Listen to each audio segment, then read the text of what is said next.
efectivamente estamos viviendo momentos traumáticos, diría yo, en todos puntos de vista.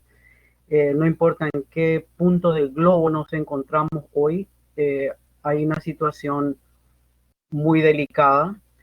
Lo que lo hace más delicada es que no sabemos exactamente hacia dónde vamos. Esta es una pandemia.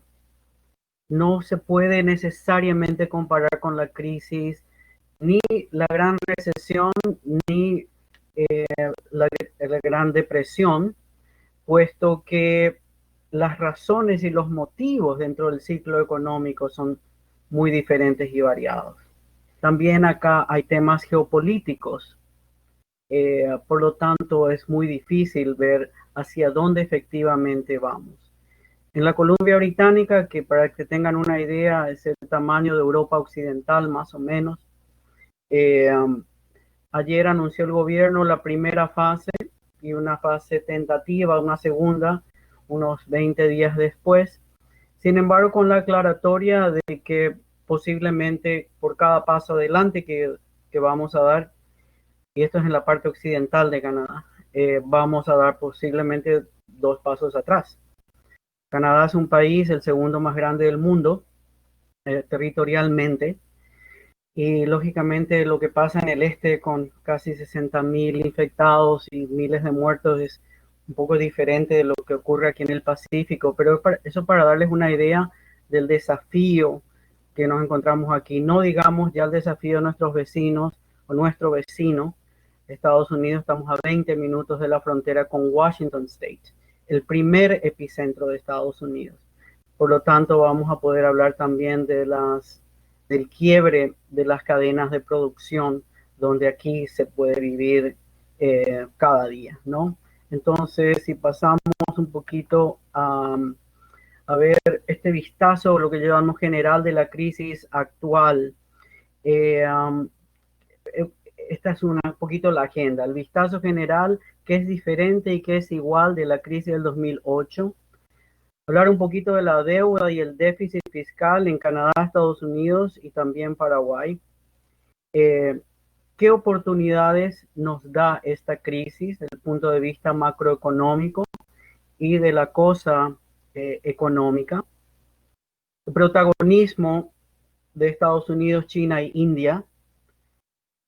Y luego uno que otro comentario sobre el modelo de globalización, que también hoy es un desafío, ¿verdad?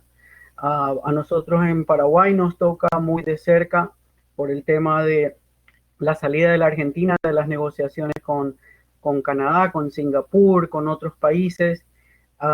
Lógicamente la finalización del tratado de NAFTA, la salida de Inglaterra o de UK de Europa, del mercado común. Todo esto hace que nos preguntemos sobre el modelo que hoy tenemos y luego protección de sectores vulnerables. Entonces, más o menos un poquito nuestra gente. Y luego tenemos otros. Vamos a asegurarnos de que la audiencia tenga la oportunidad de preguntar y nosotros de contestar a lo mejor como grupo si es que no me toca la respuesta. Bueno, entonces, hoy nos encontramos con una Europa básicamente en coma, ¿no? Tuve la suerte de salir de Madrid hace 2 meses, ya en plena casi crisis, y hoy generalmente los economistas hablamos de tasas de desempleo, millones de personas desempleadas, ¿verdad? En una crisis. Hoy, sin embargo, en casos europeos, pero me voy a fijar en el caso español por ser tan crítico, estamos hablando de que el Estado tendrá que encargarse del sustento de aproximadamente un tercio, no del mercado laboral, sino que de la población, un tercio de la población, ¿verdad? Entonces, económicamente hablando, Estados Unidos, México, Canadá entran en su recesión y crisis más seria desde la Gran Depresión. En Canadá y en Estados Unidos estamos hablando de caídas del Producto Interno Bruto de entre el 11 y el 15%. Efectivamente, esto es algo que no se ve desde la Gran Depresión de los años 30. Estados Unidos está llegando al 15% de desempleo, con más de 30 millones de desempleados, 33 era la cifra esta mañana, y Canadá con 8 millones desde el comienzo de la crisis, ¿no? Entonces, estas cifras podemos realmente pasar toda la noche hablando de las cifras y entender la debacle, puesto que los números abren los ojos a cualquier economista o a cualquier ciudadano de cualquier país. En países como España, en el cual el paro ya es elevado, como dijimos, 30% de la población va a tener que entrar a ser mantenida por el Estado. Y la pregunta es ¿cómo? Bueno, como miembro de la Unión Europea, varios de los países van a poder participar de la compra de bonos y la emisión de bonos por parte del Banco Central Europeo, ¿no? Otros países no tienen esa suerte, ¿no?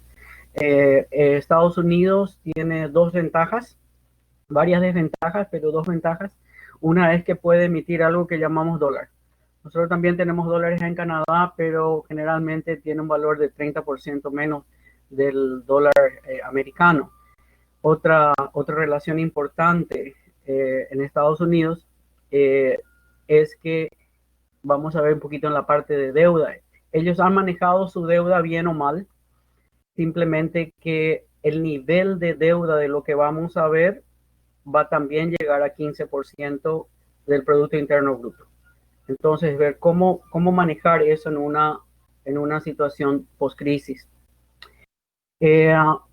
Hoy en el mundo, aproximadamente 45% de todo el comercio internacional se da en forma de cadenas de producción. Por lo tanto, al romperse la cadena, no solamente se dan los desabastecimientos, sino que se da la ruptura de la producción a lo largo y a lo ancho. Doy un ejemplo. Canadá es un exportador nato y tremendamente importante de repuestos y de autos a los Estados Unidos. Y Estados Unidos de repuestos y de autos también para Canadá, ¿no? De hecho, estas dos economías son las economías con un más grande comercio exterior en el mundo desarrollado. Hoy esas cadenas están rotas. Simplemente las fábricas en Ontario, en la provincia de Ontario, están cerradas y tampoco fluyen, no necesitan fluir los repuestos porque puesto que no hay producción. Y no es solamente abrir la fábrica, prender la luz y comenzar de vuelta. Otras cadenas, solamente para mencionar ejemplos, la cadena de producción que se da en Nueva Zelanda, como hoy no llegan los turistas que normalmente los aviones llevan los productos que van a China, esa cadena de producción también está rota. Eso para dar simplemente dos simples ejemplos de que las cadenas en varias partes del mundo hoy se encuentran rotas. Otro tema sobre el vistazo general, las cadenas de producción con problemas, la farmacéutica es tremenda, pero otras son más simples. En Estados Unidos, por ejemplo, la cadena Wendy's de hamburguesas no tiene carne fresca. Y de hecho, hoy no hay hamburguesas de carne de esta tremenda cadena, hay hamburguesas de pollo. Y las papas que vienen generalmente de la provincia más pequeñita que tenemos aquí, que es Prince Edward Island, bien al este de Canadá. Esa isla, que es una provincia, su producción es papa y luego turismo en el verano. No va a tener turismo en el verano y la producción de papa se está perdiendo porque no hay demanda. Entonces, el problema de las cadenas es tanto a nivel doméstico como a nivel internacional. ¿Qué es diferente y qué es igual con la recesión del 2008-2009? Esta recesión fue tremenda y en la literatura económica, en historia económica hoy, la conocemos como la Gran Recesión, ¿verdad? Hay diferencias importantes puesto que cuando Estados Unidos en forma irresponsable realmente lleva al mundo a esta gran recesión hace 11 años, 12 años por así decirlo, los factores geopolíticos no eran preponderantes. Hoy el factor geopolítico es preponderante, ¿no? Es básicamente pasa por la posición de China y por la necesidad y el deseo de China de sentarse en el trono de país desarrollado y de potencia industrial y de potencia, punto, ¿no? Entonces, esta no es solamente una pandemia, ¿no? De acuerdo a cómo los países manejen las crisis, podrán volver a una economía más o menos normal. Esto también es igual que en la recesión anterior. Es decir, cómo se maneja hoy la cosa pública va a dar un resultado más rápido para un crecimiento o no al comenzar a salir de ella. Pero también hay variantes, como en el caso de Paraguay, que estamos siguiendo con la embajada lo que está ocurriendo en Asunción, las diferentes fases, cómo se está administrando, ¿no? Puede darse que después de la fase 2, fase 3, volvamos a la fase 1. Es decir, realmente esta es una pandemia. Cuando comenzó a utilizarse la palabra pandemia, entre paréntesis, debía haberse utilizado tremendamente antes de lo que se utilizó. Yo me acordaba en mis lecturas de historia económica en la Universidad de Kansas, cuando leíamos sobre la pandemia de Europa en el siglo XV. Y esa pandemia duró 150 años. Y ustedes dirán, bueno, pero las cosas son diferentes ahora, tenemos más tecnología, Sí, es cierto, pero sigue siendo una pandemia. Hay algo allí que no está controlado y que mata a la gente y que luego de casi desaparecer vuelve y después de casi desaparecer vuelve y así sigue la historia. Y sí, en cada pandemia mundial hubieron importantes ajustes al modelo de producción y también a los factores de producción. Eso se vio particularmente en Europa en el siglo XV y luego XVI. Digamos en todo caso que es diferente y que es igual. Por primera vez, esto sí es diferente. Cuando analizamos la economía mundial el día de hoy, por primera vez vemos que en los países emergentes como grupo, el grupo emergente entra en crisis. Ustedes recordarán a aquellos que, bueno, yo recuerdo porque ya tengo muchas canas, hace 10 años, 11 años, 12 años, inclusive en Brasil decíamos que técnicamente la gran recesión duró 9 meses en el Brasil. Y cuando mirábamos al mundo emergente, habían economías como la China y otras, y muchas otras, que casi no fueron tocadas. Entonces, hoy mirar al mundo emergente en crisis es algo que no hemos visto macroeconómicamente. Y esto es muy importante de entender porque cuando miramos a la salida de la crisis, alguien tiene que estar bien que sirva de carreta, de empuje a los que están detrás, ¿no? Y ahora la pregunta del millón es quién va a estirar, ¿no? Hoy los países emergentes representan más del 50% del PIB mundial. Esto también es diferente, puesto que en la última crisis y también en la última no pandemia, pero sí en la epidemia de SARS, China entró a consolidarse muy fuertemente en los mercados financieros y externos. Tenemos que recordar, y no es accidente, que esta es la cuarta epidemia y o pandemia que sale de China. De hecho, es la quinta, puesto que en octubre y en noviembre hubo otra de la cual nunca supimos. Sabemos ahora que nunca se hizo pública tampoco. Simplemente este modelo de epidemiológico funciona para China y para su establecimiento como futura política, ¿no? Otra cosa que es importante de ver, el Banco Mundial está asistiendo aproximadamente a 85 países, pero no siempre con el mismo modelo de negociación, ni con las mismas restricciones. Tampoco el Fondo Monetario Internacional. A todos aquellos que han oído a la jefa directora de Bulgaria del Fondo Monetario Internacional, ella ha dado recomendaciones muy heterodoxas. Entre ellas, asistan a las sociedades, asistan a los países, estoy hablando de los gobiernos. Esta es la última reunión en línea, entre paréntesis, del Fondo Monetario y del Banco Mundial. Asístanlo y fuertemente, pero guarden los recibos. refiriéndose a que tenemos problemas graves de corrupción en muchos países del mundo. Y luego nos encontramos con una China que también tiene flexibilización financiera, que también está asistiendo a aproximadamente 85 países y que hace muchísimo menos preguntas sobre los esquemas de los países, sobre sus temas de desarrollo, sobre sus temas ambientales particularmente. Es más bien si la agenda política beneficia a China, entonces estos estados tienen acceso financiero. Hay estados que hoy están vendidos hasta su quinta o sexta generación. No agarremos casos extremos como Venezuela, que tendrá que volver a nacer para poder salir de la esfera china. Pero inclusive países que ni siquiera pensamos, tales como la República Dominicana, que hoy deben 65 mil millones de dólares a la esfera china.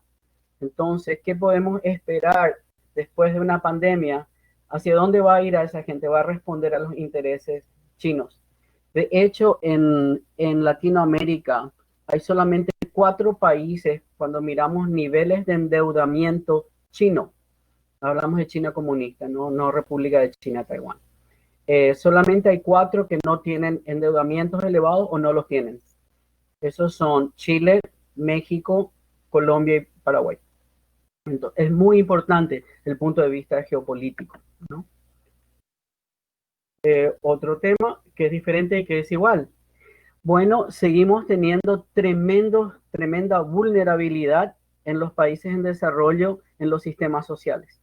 Entonces, una pandemia hoy por así decirlo, en Finlandia, o una pandemia en Canadá se ve muy diferente de una pandemia en Centroamérica, en Honduras, en El Salvador, etcétera. ¿Por qué? Porque los sistemas sociales no están preparados para este tipo de golpes. No es que todo el mundo esté preparado. Para todos, este modelo hoy de la pandemia quita de cualquier sistema que normalmente es conocido. Pero como hay sistemas, entonces los sistemas se vuelven a fondear. Hoy, por ejemplo, el primer ministro Trudeau en Ottawa anunció que él vuelve a reforzar los sueldos de aquellos doctores, aquellas enfermeras a través de todo el territorio nacional, puesto que no pasa solamente por el número, sino por la motivación y el trabajo, el esfuerzo que esta gente está dando día a día. Pero el sistema social, nosotros tenemos salud universal aquí en Canadá. Aquí de hecho no tenemos sector privado de salud. Entonces el sistema existe y el sistema se tiene que ensanchar y se tiene que fondear, ¿no? Sin embargo, hay algo muy importante. Este esquema, sea de la crisis anterior o de la crisis de la cual hoy hablamos, nos encontramos en un empeoramiento inclusive de la concentración de la riqueza. Y vamos a ver que esto es muy importante para los grupos sociales vulnerables y los países vulnerables también. Luego, todo esto se enmarca también en una crisis climática, ¿no? Que es de hecho peor que cualquier crisis, incluyendo la pandemia. ¿Por qué decimos eso? Porque el número de muertos es millones de personas, no en millones de infectados, sino en millones de personas por el tema de la crisis climática. Y sí, efectivamente es un tema de sobrevivencia. Cuando uno mira a Paraguay desde lejos, ¿verdad? Y los cambios climáticos que se han dado, siempre hemos tenido cambios climáticos. Cambios climáticos siempre han existido. Es la variación en ellos y la intensidad de los mismos lo que hace a esta situación especial. Nosotros tenemos un Ártico que se está deshielando, está derritiendo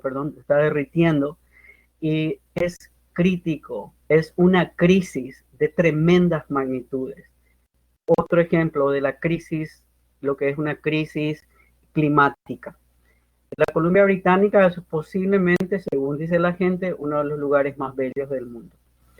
Tenemos forests, tenemos foresta, algo increíble de aquí hasta la tundra, hasta el lado americano, que es Alaska, el lado canadiense, que es el Yukon. Sin embargo, cuando uno mira desde arriba, casi el 80% de los bosques ha sido destrozado por un bichito.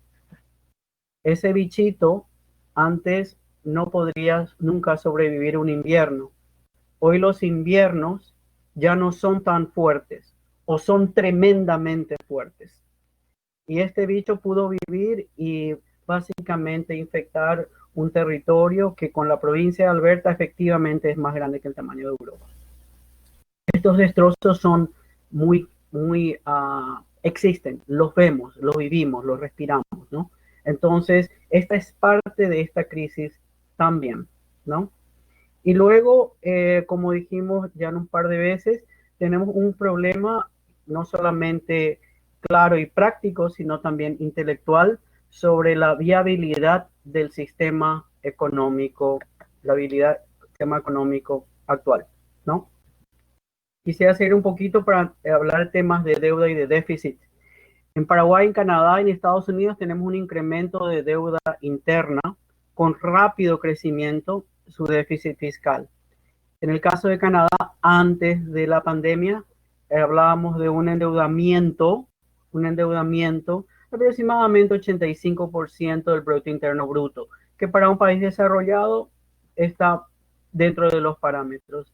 Ahora, eso por lo bajo va a pasar a 115% del Producto Interno Bruto. Y eso ya es estirando muchísimo las estimaciones y esperando que todo salga bien. En Estados Unidos ya lógicamente, como dije anteriormente, hablamos de un déficit de aproximadamente $1 trillón, lo que trillion dollars, que viene a ser $1.000 millones en español, antes de la crisis. Y uno dice, no, pero ya en tiempos de Obama existía esta cifra. Eso es muy cierto, pero hay una diferencia tremenda y sustancial entre el déficit del $1 trillion de Obama y $1 trillion del señor Trump. Debería ser Trump, ¿no? Trump.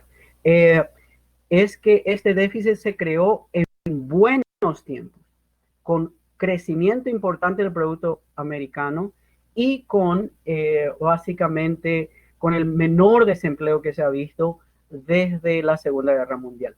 Por lo tanto, crear este déficit en buenos tiempos. La pregunta era, aquí en Canadá y en Estados Unidos, ¿por qué tanto déficit si la economía está bien? ¿Por qué tanto déficit si la economía está bien? La oposición en Canadá, en el Parlamento, preguntaba hace 3 meses, ¿qué pasa si se viene una crisis? ¿Qué herramienta estaría utilizando el gobierno si ya ha llegado a tal nivel de endeudamiento en tiempos buenos? Esto no es muy diferente de lo que vemos en Paraguay. Seguíamos por los periódicos que hace unos meses el gobierno nacional había pedido una ampliación hasta 3% del Producto Interno Bruto para su déficit antes del coronavirus, antes del virus, ¿no? Entonces, todos los gastos que se vienen a dar ahora son encima de esos gastos. Por el lado de la recaudación se avecina menos ingresos, baja de commodities, precio de commodities, y en el caso paraguayo también menos royalties, y como en el caso de muchos países latinoamericanos, toda Centroamérica, particularmente México, una disminución tremenda de las remesas, ¿no? Entonces, estos son golpes macroeconómicos a los cuales nos tenemos que adecuar. La deuda y el déficit son un problema grave, pero de acuerdo a cómo se den estos gastos, la calidad del gasto y la corrupción es que uno va a salir o no adelante más rápidamente o no. Yo quería recordarles que en casos como Inglaterra llegó a tener 215% de porcentaje con relación al Producto Interno Bruto después de la Segunda Guerra Mundial.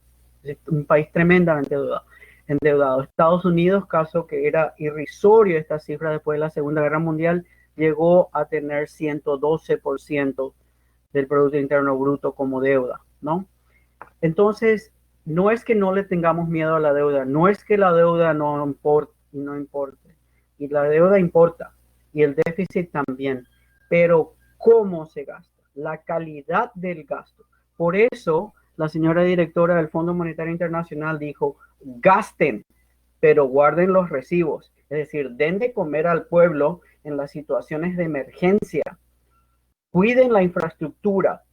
Digo algo muy importante. Los países deben ponerse para cuidar su infraestructura productiva, porque algo muy simple. Resucitar una industria cuesta 3 veces más que mantenerla hoy, ¿no? Entonces, por favor, mantengamos eso en la mente. Entonces, vamos a dividir el déficit que se viene en dos maneras. Uno es la asistencia al consumo, la crisis sanitaria, la crisis humanitaria y salvatajes de pequeñas y grandes empresas, no solamente las grandes empresas. Y luego viene el punto B, como pueden ver, una reactivación de la economía y los nuevos programas de la economía. Entonces, no es solamente salvar y, como decimos en inglés, business as usual. This is not business as usual. Hay muchas cosas que deberíamos prestarle atención, ver qué cosas hicimos mal o qué cosas podemos mejorar, y ahí es donde vienen oportunidades hacia adelante, ¿no? También quería comentar que el hecho de que los bancos centrales del mundo están comprando básicamente los bonos que tiene el sector privado para inyectar fuertemente liquidez a las economías. Permito recordar, sin embargo, que esto ya se venía dando en Europa. Ya había quantitative easing en el Banco Central Europeo y ahora muy fuertemente en los Estados Unidos. Entonces, hay países que van a poder absorber estos fondos con menos inflación y menos depreciación. Solamente por darles un ejemplo, cuando Estados Unidos comenzó, y por mucho tiempo, desde el 2008, siguió inyectando liquidez a la economía, inyectando dólares a la economía. Un dólar canadiense que normalmente vale 70 centavos, 75 centavos de dólar americano, llegó a valer 105 centavos de dólar americano, simplemente por la liquidez que inyectaba Estados Unidos a la economía mundial, digo. Lo que pasa es que como esta economía genera miles de millones de dólares diarios con la economía americana, ese tipo de impacto es realmente muy grande, se siente muy fuertemente, ¿no? En términos de oportunidades, ¿qué oportunidades podemos crear de esto? Bueno, primero que nada, no podemos descartar que se viene la economía verde por la crisis climática, ¿no? A mí me encanta ir a Europa. De hecho, a mi amigo el doctor Beranger nos encontramos en Madrid hace 2 meses, y es imposible no salir de Madrid, no importa si uno va al norte a San Sebastián o al sur a Valencia. Lo que uno ve son campos de generación de energía solar, también eólica. Hay una diversificación muy grande de lo que es la malla energética, pero también viene la industrialización 4.0, ¿no? Que es la última industrialización, es aquella industrialización que está tremendamente tecnificada, es la industrialización que tiene Taiwán, la plataforma de la presidenta Ma en Taiwán, ¿no? Es ese tipo de industrialización, puesto que otro tipo de industrialización de segunda, tercera generación ya iba a China porque utiliza el labor, ¿no? Luego hablamos de reindustrialization o la reindustrialización. Voy a fijarme eso más bien en América Latina, pero también en Canadá y también en Estados Unidos, es decir, lo que llamamos América, ¿no? En las pasadas 3 décadas se dio una fuerte desindustrialización. Hay países como México, pero también la Argentina y muy fuertemente el Brasil, en el cual académicamente hablando, mirando fuertes modelos de capacidad intelectual, digamos, miramos cómo se da algo que me afecta mucho emocionalmente hablar. Hablamos de la africanización de América Latina, ¿no? Puesto que cuan mayor se da el comercio exterior con China, más se desindustrializa América Latina y más se crean los commodities que China necesita al precio que China necesita cuando China necesita. Y ustedes dirán, bueno, pero en 1910, de hecho tengo un libro de Bradford Burns que hablaba y documentaba la producción de América Latina hace 110 años. Y casi todos los países tenían un o dos productos que enviaban al mundo, a Inglaterra, Europa, casi todos, ¿no? Eso es cierto, era el café costarricense, el café guatemalteco, ¿no? El cobre chileno, el ganado argentino, el cuero argentino, eso todo es verdad. La diferencia es que hoy dejamos de industrializarnos y a desarrollarnos para servir a China. Esa es la diferencia. Tremenda diferencia, es decir, estamos dando pasos muy fuertes hacia atrás. Luego también se da la necesidad de la reforma del sistema educativo. En América Latina, en muchas partes, incluyendo en los Estados Unidos, la reforma del sistema de salud, puesto que esta pandemia no se va a acabar en un año, ni en dos, ni en tres. Y dudo que sea la última pandemia que venga de China. No es la última epidemia, es la cuarta. Como dije anteriormente, es la quinta. Entonces, vamos a tener que trabajar y seguir desarrollando el sistema de salud. Para Canadá, vamos a tener que mirar de vuelta al sistema migratorio y realmente alinear las necesidades de la sociedad al sistema migratorio. Y algo muy importante que es este punto, el ingreso universal. En Canadá, desde hace años se viene estudiando la posibilidad en el Banco Central de Canadá en Ottawa, en Ottawa, como decimos, la posibilidad de crear un ingreso universal para las personas. ¿Por qué viene a darse eso y por qué la importancia?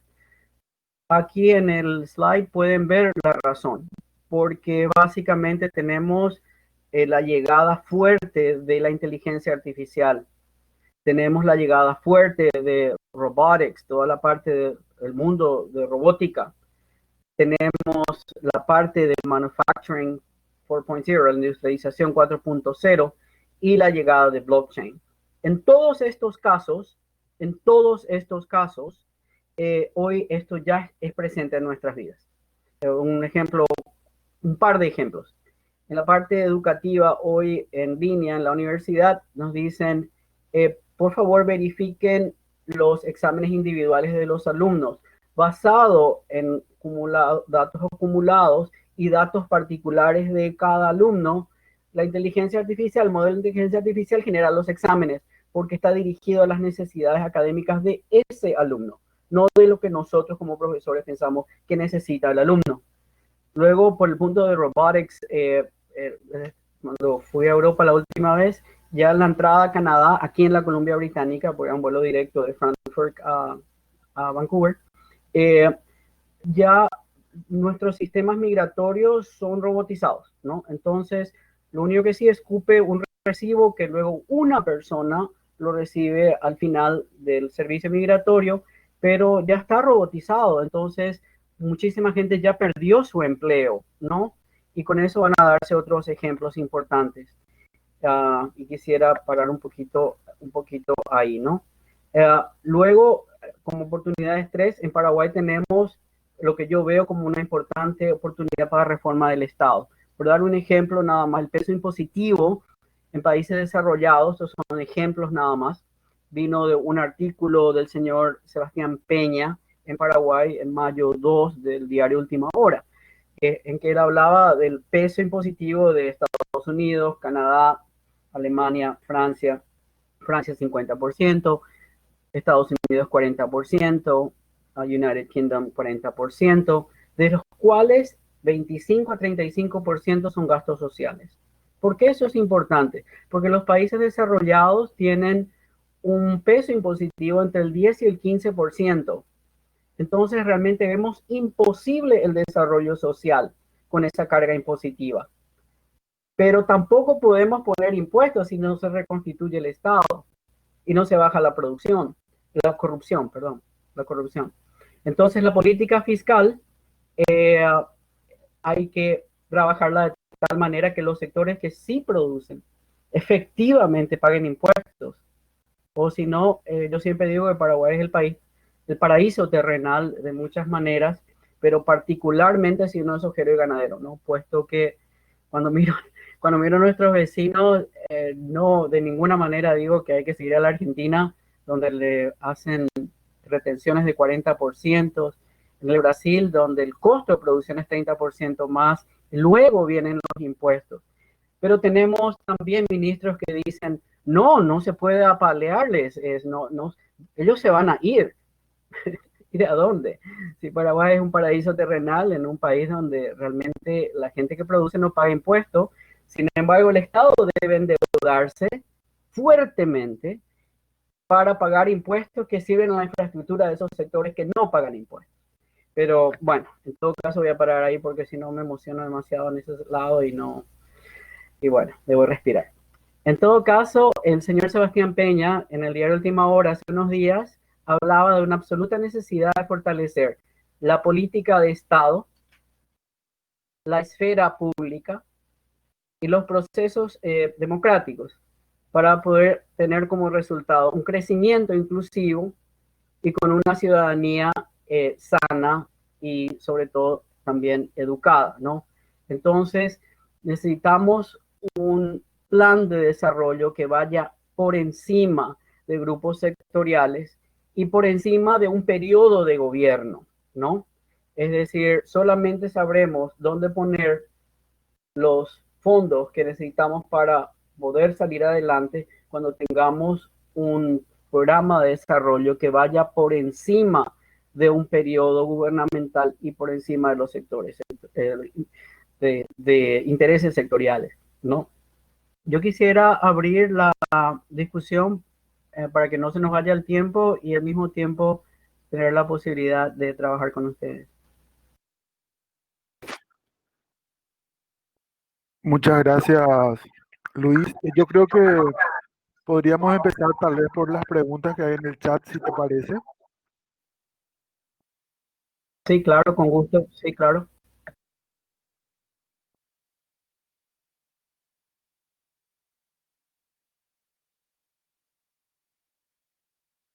Acá Luis Echagüe dice, buenas noches.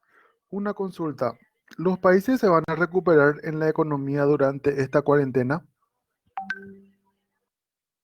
Bueno, primero que al mirar los resultados macroeconómicos, ya podemos ver que la recuperación va a darse de acuerdo a la gestión de cada país.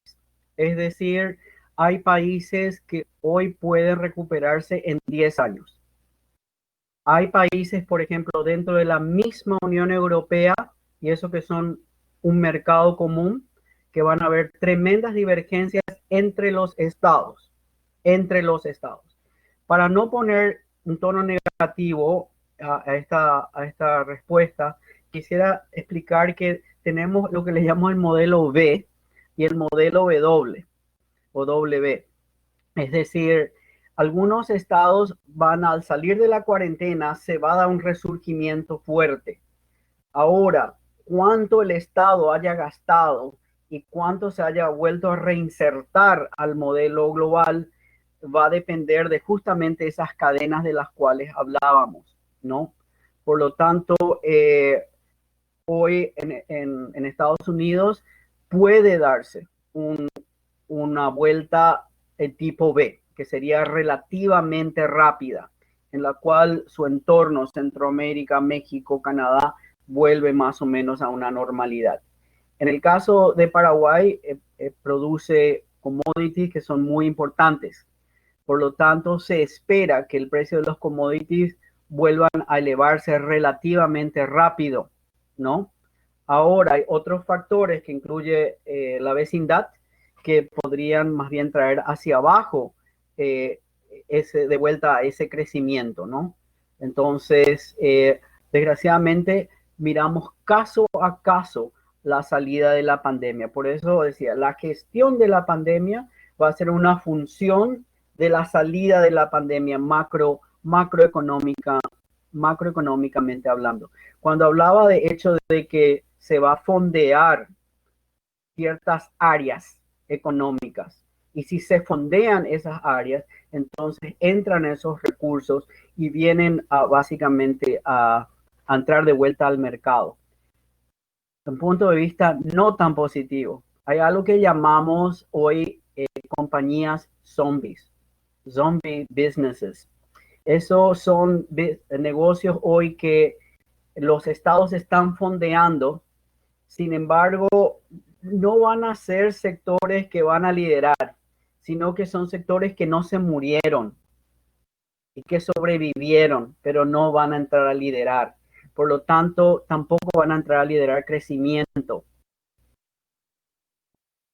Entonces, como pueden ver, este modelo miramos caso a caso, país a país, y luego cuán largo va a ser el proceso de salida de la pandemia, ¿no? Muchas gracias. Acá hay otra consulta. Dice, ¿cuáles serían las alternativas a tomar en los países más vulnerables o en vías de desarrollo, ya que en su mayoría se están endeudando? Sí. Bueno, eso es esta es una pregunta muy buena y agradezco la pregunta. Ahí quisiera volver a dividir entre lo que es la administración de la pandemia, los gastos de sanidad y los gastos de consumo que hoy hay, y la pregunta del millón: ¿cómo entramos a financiar la nueva economía? Doy un ejemplo, ¿verdad? Mi padre, el doctor Fernando Villalba, es exministro de Industria en Asunción, ¿verdad? Y comparábamos las economías de países desarrollados y no desarrollados. El Paraguay está bendecido por muchas maneras, puesto que produce, tiene una producción de alimentos tremenda, es decir, alimenta al mundo. Es cierto que muy pocos paraguayos alimentan al mundo, lo que quiere decir que la concentración de la riqueza es brutal. Eso no quiere decir que hay que matar esa producción. Acá también en Canadá hay una tremenda producción agrícola. También la hay en Estados Unidos, en Australia y Nueva Zelanda.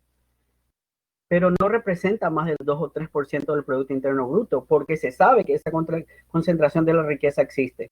Entonces, voy a responder esa pregunta creando otra pregunta. ¿Cuál es el nuevo plan de desarrollo paraguayo? Porque todos los estudios de desarrollo paraguayo muestran lo mismo. Hablan de concentración de la riqueza, vulnerabilidad de los commodities, concentración de la riqueza, vulnerabilidad de los commodities.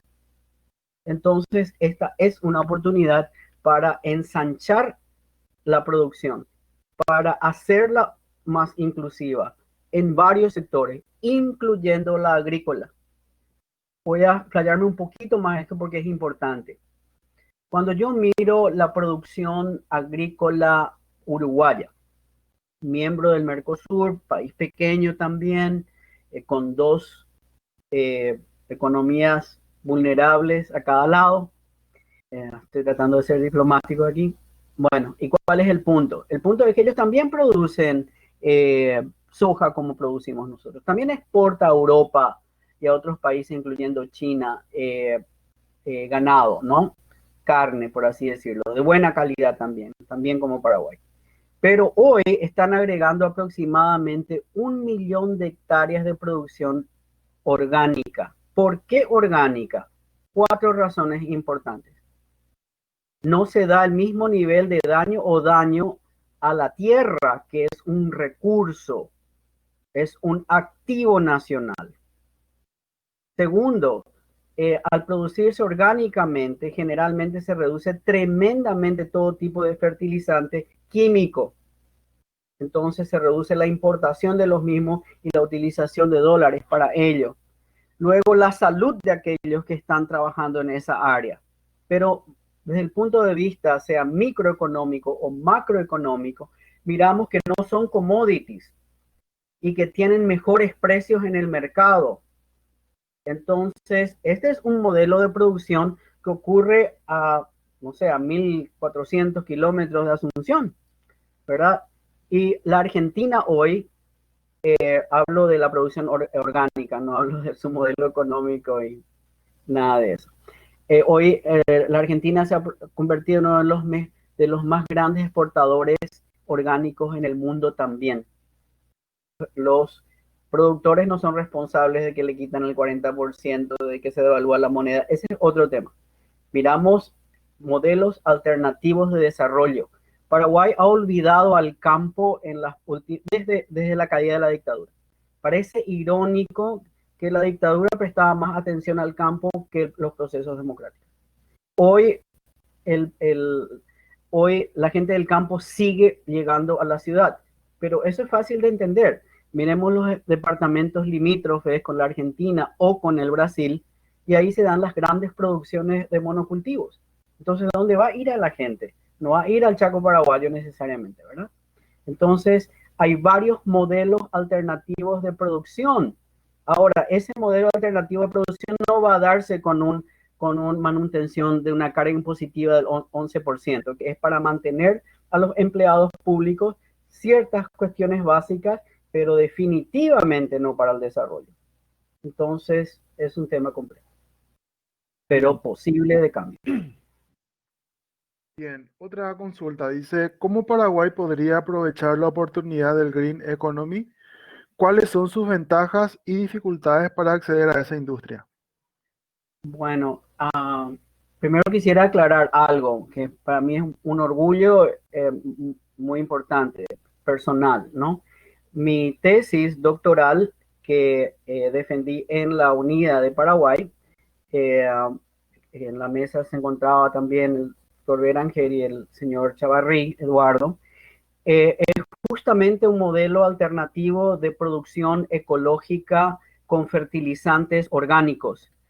Yo obtuve patentes bajo la producción orgánica y luego en Ginebra obtuve certificaciones orgánicas bajo la Unión Europea, JAS del Japón, NOP de Estados Unidos y COR de Canadá. Es decir, es justamente como aprender a producir, pero producir diferente. También quisiera recalcar que todos los estudios se hicieron en Paraguay y los insumos son del CAGED, que son también la stevia, que también es de origen paraguayo y que desgraciadamente el Estado paraguayo nunca le dio importancia, ¿verdad? Por lo tanto, hay varios modelos. Yo quisiera, sin embargo, centrarme en la parte energética. No hay desarrollo sin energía. Repito, no hay desarrollo sin energía. El Paraguay, orgullosamente, y eso es algo que hacemos acá cuando hacemos presentaciones país, bueno, hacemos mención de que Paraguay exporta energía, de que Paraguay exporta energía limpia, de que el Paraguay tiene excedente de energía limpia. Pero quisiera mencionar algo. Cuando fui representante de Paraguay en el Banco Mundial y luego en el Fondo Mundial del Medio Ambiente, también en el Banco Mundial físicamente, un ejecutivo paraguayo me dijo, yo era muy joven en aquel tiempo, ¿verdad? Y me dijo, Luisito, tenés que entender que al Paraguay desde el punto de vista administrativo le sale mejor vender su energía que generar la necesidad de la de la utilización de esa energía. De hecho, cuando estuve como jefe de programación monetaria del Banco Central, también pude ver eso, que era más fácil esperar la llegada de los royalties en las reservas del Banco Central y que el gobierno las utilizara que tener una Secretaría de Desarrollo que busque la manera de utilizar la energía, ¿verdad? Entonces, hoy, aquí en la Columbia Británica, nosotros también exportamos energía. Exportamos mucha energía a California. Cuando hace mucho calor, cuando hace 40 grados de calor en Los Ángeles, llega la energía canadiense. Sin embargo, eso jamás ha prevenido que se desarrollen una matriz de energías alternativas, donde hoy el productor es gente como vos y como yo.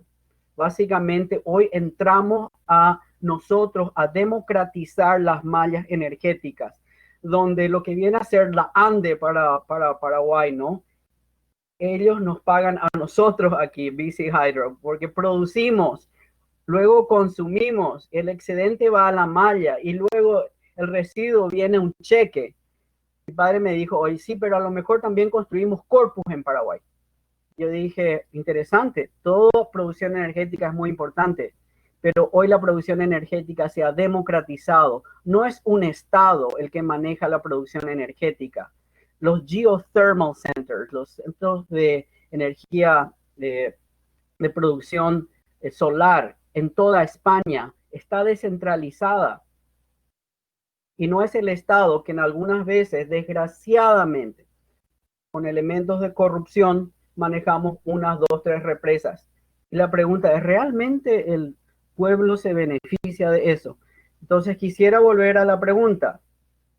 Hay modelos, podemos ayudar a Paraguay, por supuesto, miremos a los modelos energéticos alternativos.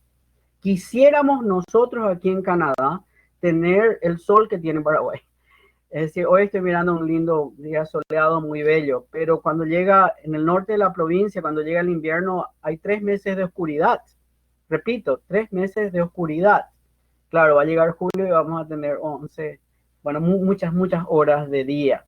Pero quisiera ver que Paraguay tiene activos que debería realmente utilizar.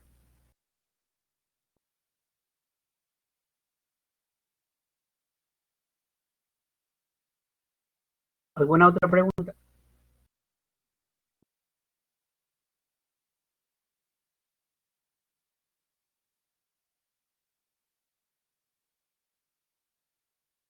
Hola, Sí, buena, hola. Guillermo.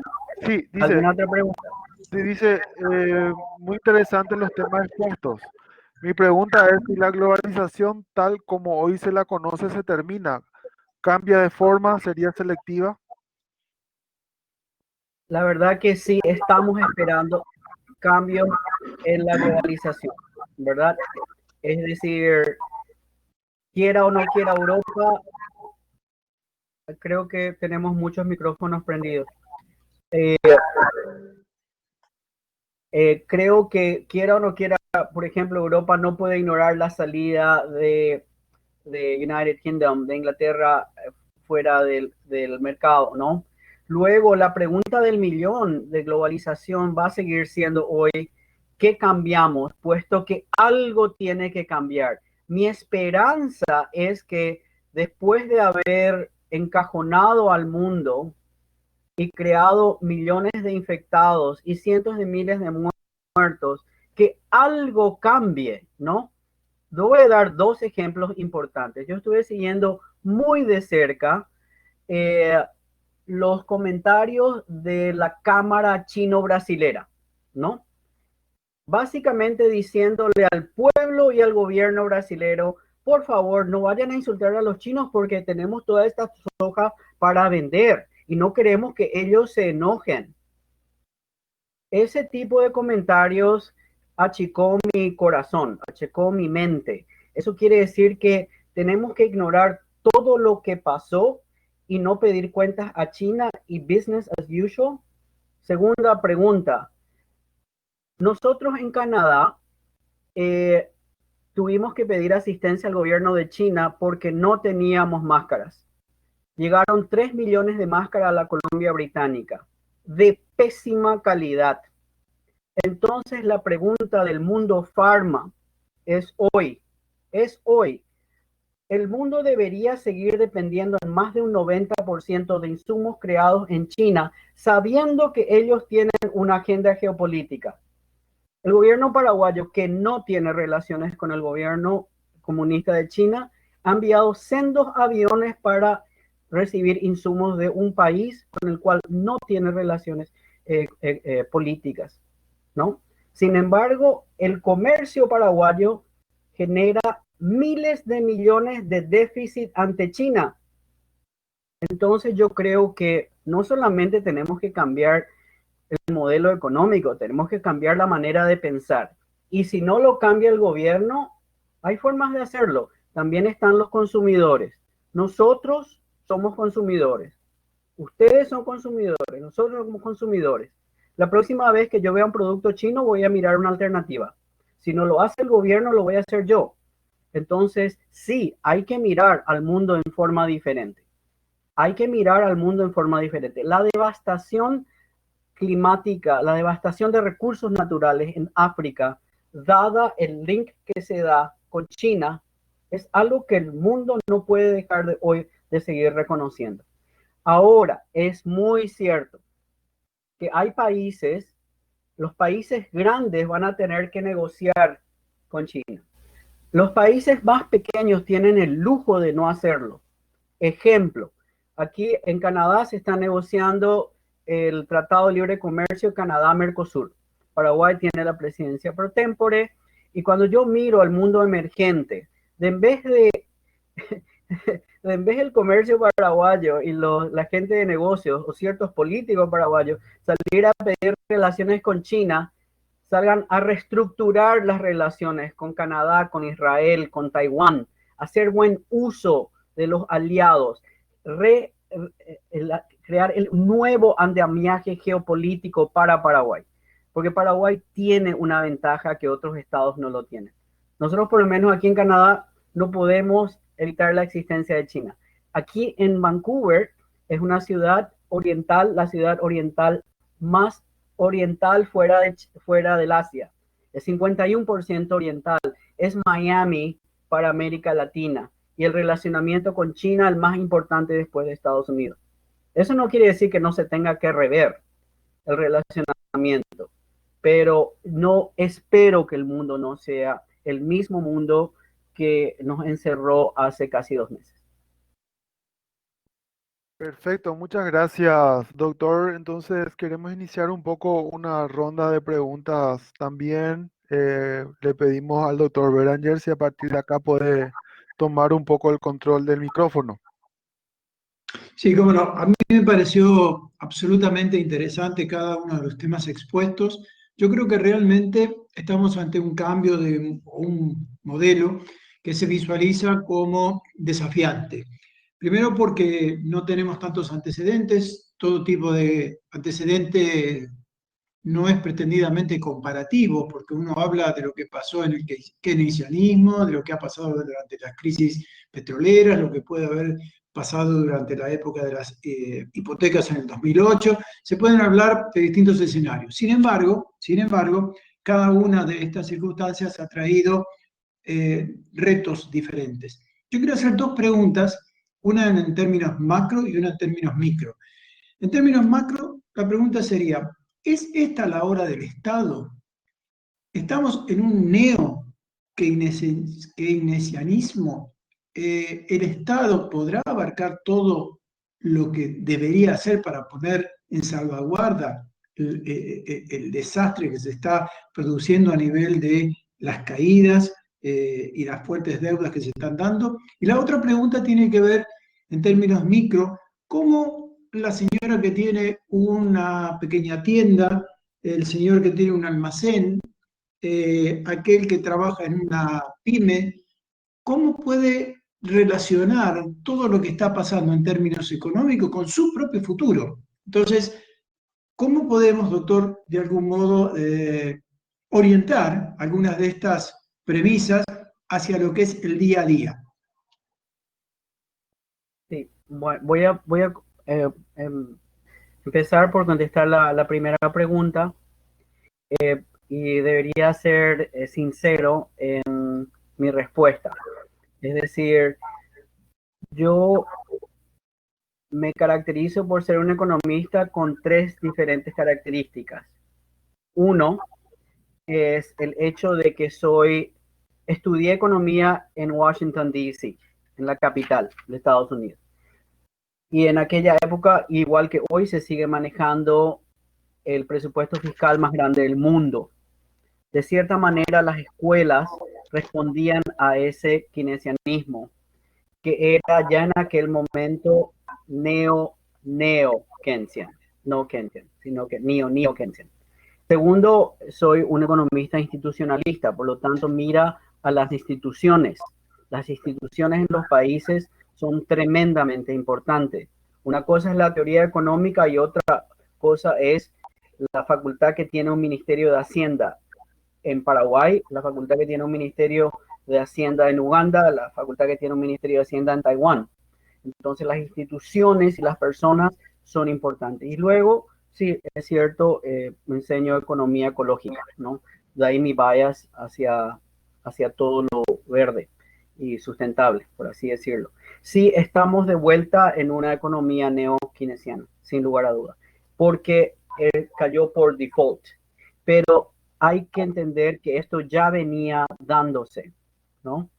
Yo estuve en el Banco Mundial en tiempos de Joseph Stiglitz. él era el vicepresidente del Banco Mundial. Técnicamente hablando, como estaba en el directorio, él era funcionario mío, ¿no? Así como suena.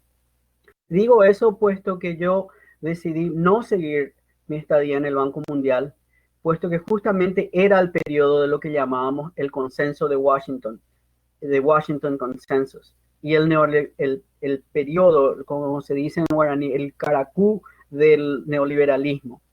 Y yo viajaba muchísimo especialmente por Asia Central, todos los países que terminan hoy en TAN, en Tayikistán, en Kazajstán, etcétera, etcétera. Y lo que miraba era una diferencia muy grande entre la teoría, el modelo y lo que efectivamente ocurría en el mundo. Entonces el mundo ya vino separándose del modelo neoliberal de por lo menos hace 3 décadas.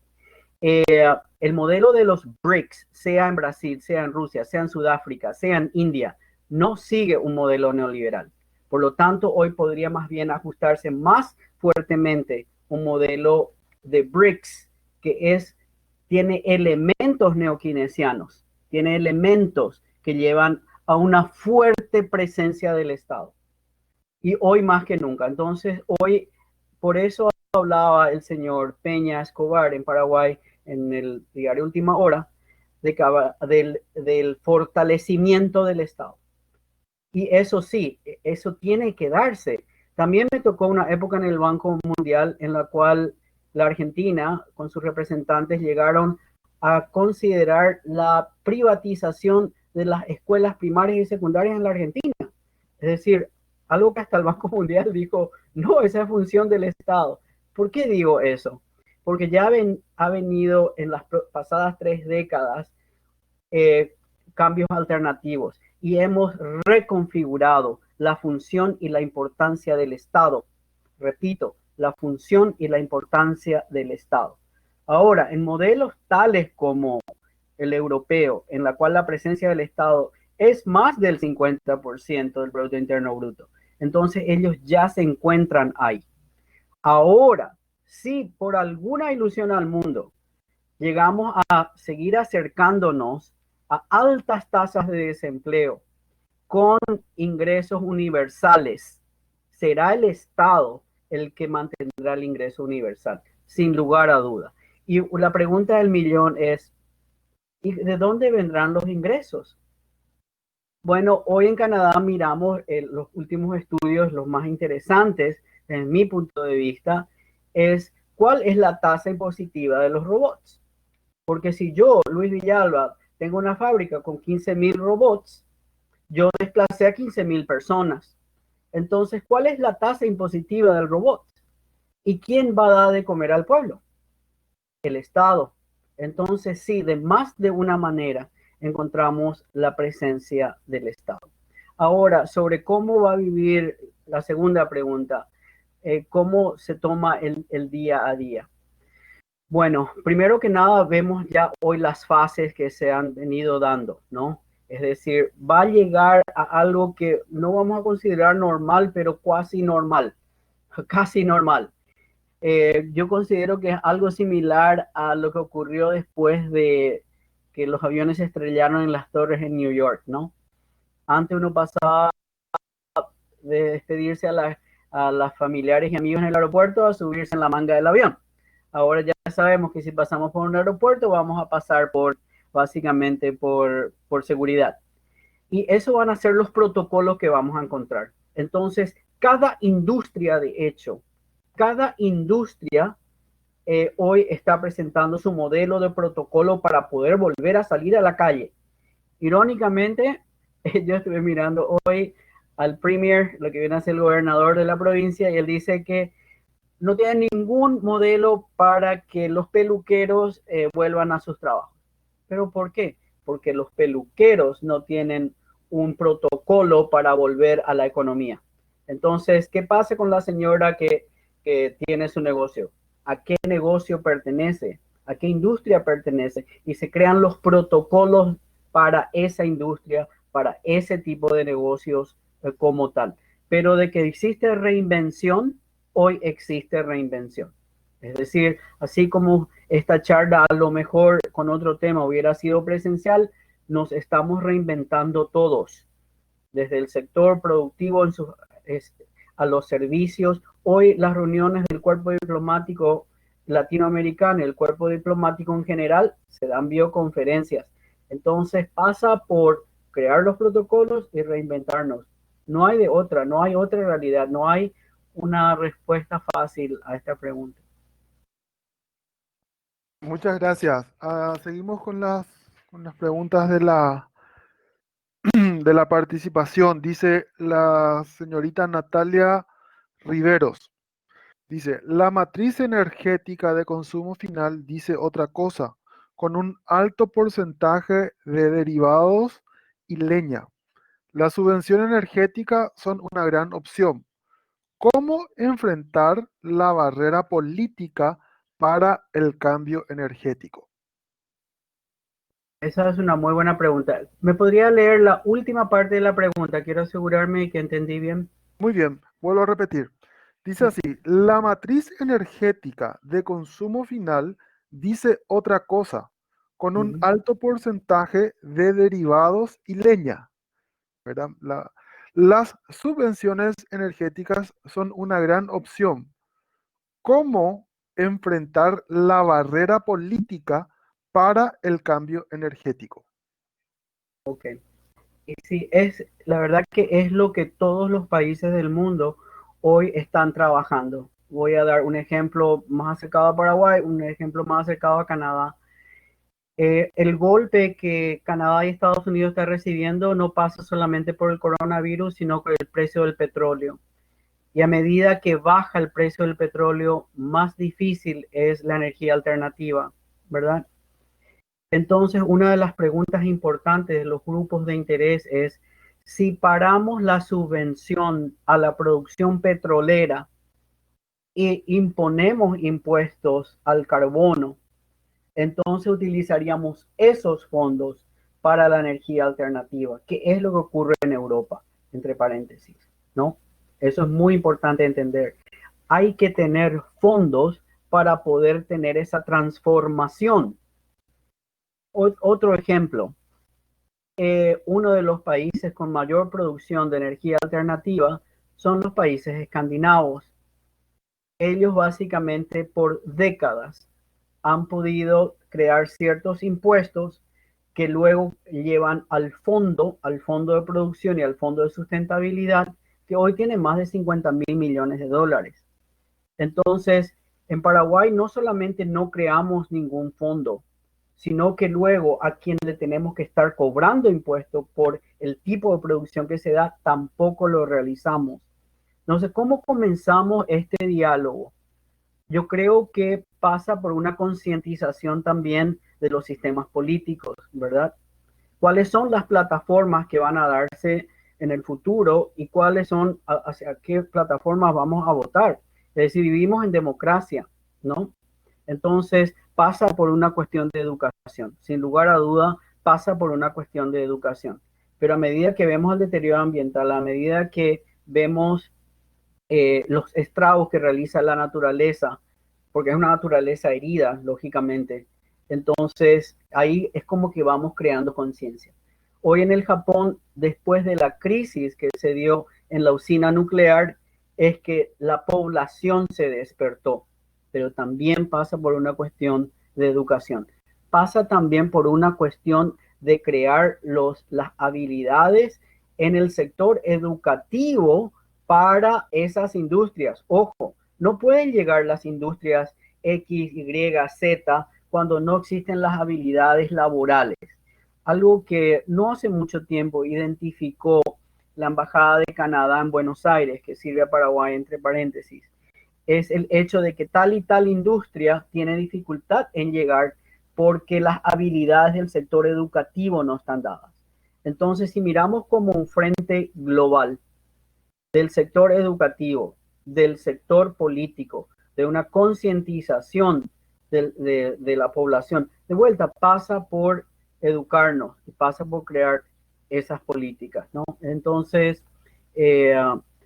todo eso debe ser como un partido de fútbol.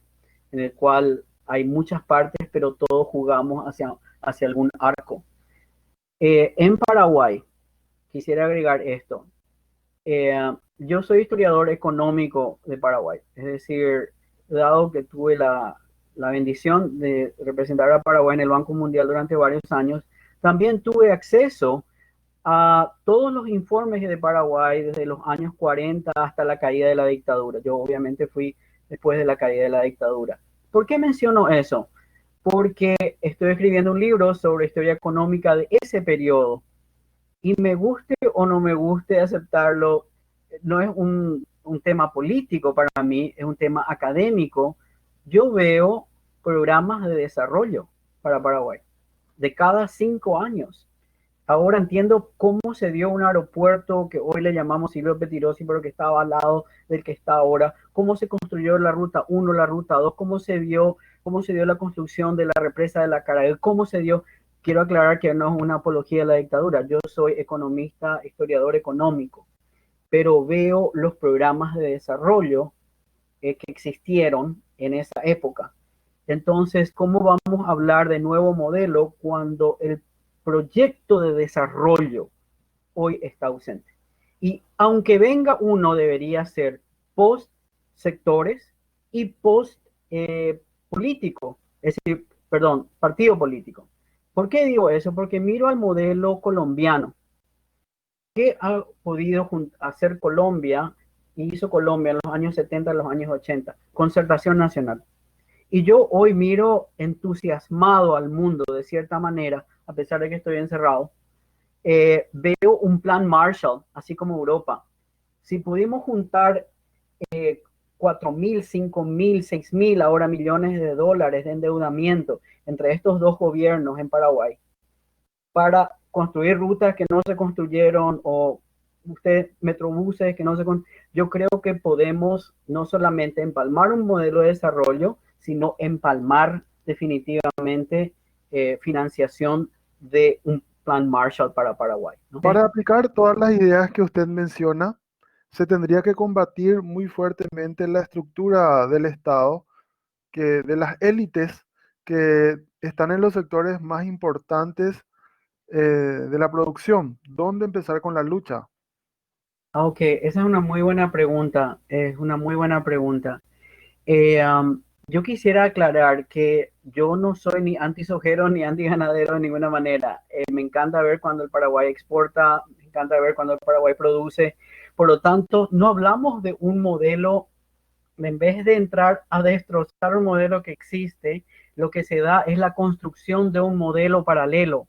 La construcción de un modelo paralelo no necesariamente debe ser, ¿cómo se dice?, peleado por el grupo político. Es como que lo mismo ocurrió con los grupos de intereses en el Uruguay con la parte de trabajo orgánico, ¿verdad? Y ahora el grupo de trabajo orgánico está tomando tal fuerza que se está imponiendo como si, pero no comenzó como una lucha, ni tampoco con una oposición al modelo estructural, sino que no, tranquilo, sigan, por favor, tranquilo, ¿verdad?